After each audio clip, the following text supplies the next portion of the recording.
Hello and welcome back for another sweet upload. Today we will be discussing the procedure and key points to making chocolate pot de crème. Pot de crème is a French term that translates to pot of cream or jar of cream.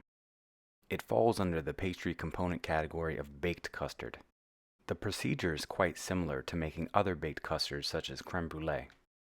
Pot de crème is usually more rich and will have a thicker consistency when compared to other custards such as flan, crème brûlée, or crème caramel. Let's have a look at today's ingredients.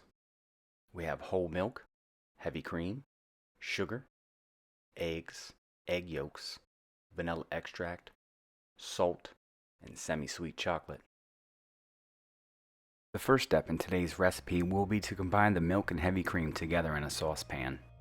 We'll then add a small amount of the sugar to the dairy before heating. Adding this small amount of sugar will assist to deter the dairy from burning while on the stove. Place the saucepan on the stove and set heat to medium-high while giving the mixture a quick stir to help dissolve the sugar. While the dairy is heating, we'll combine some other ingredients. Because we will need to temper the hot liquid into the bowl, it's recommended to wind up a wet towel to place underneath the bowl to stabilize it while pouring the hot liquid. In the bowl, combine the eggs, the egg yolks, and the remaining sugar and whisk thoroughly. It's important to whisk immediately to prevent sugar crystals from partially coagulating eggs, leaving you with a lumpy mixture. As the dairy begins to simmer, we're ready to temper the hot liquid into the egg mixture. While constantly whisking, pour the hot liquid into the egg mixture. This process is known as tempering. This will allow the egg mixture to come up to temperature slowly. Pouring too quickly or adding the eggs to the liquid mixture could cook the eggs, leading to coagulation of the egg proteins and a lumpy mixture. Be patient and pour slowly. Next, we'll add the salt, vanilla extract, and chocolate to the hot mixture. Stir thoroughly to melt the chocolate. If an immersion blender is available, this will ensure that all the chocolate is melted quickly. If you don't have one available, that's no problem. Just continue to stir to completely melt all the chocolate. Next, strain the custard through a fine mesh strainer to ensure there are no lumps of chocolate or coagulated egg protein. From here, it's important to scrape any foam from the top of the mixture.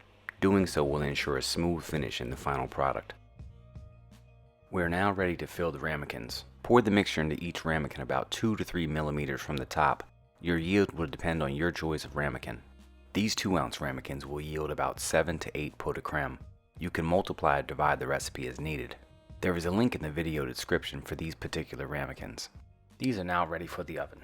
Place the sheet pan in a preheated oven at 300 degrees Fahrenheit or 148 degrees Celsius. Next, fill the pan with hot tap water about halfway up the sides of each ramekin. The water bath will allow for gentle baking of the product and prevent it from baking too fast, which can cause cracking or even a curdled texture in the final product.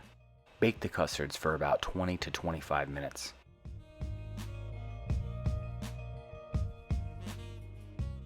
Tap each ramekin to check for doneness. The custard should have a jiggly, jello-like consistency and the top will move in a smooth, wave-like motion. These custards have finished baking. While cooling to room temperature, wipe the outside of each ramekin for any excess water or spillage of custard that may have occurred. When cooled, refrigerate uncovered overnight. Covering the pot de crème could result in condensation on the top. Finish the pot de crème using the flavor pairings of your choice. Today we're going with cherry compote, chantilly cream, and a tempered chocolate cutout. And there you have it, the key points to chocolate pot de crème. Thanks for watching, everyone. Please feel free to ask any questions in the comment section. And for more baking and pastry tutorials, don't forget to subscribe to the channel. See you again soon for another sweet upload.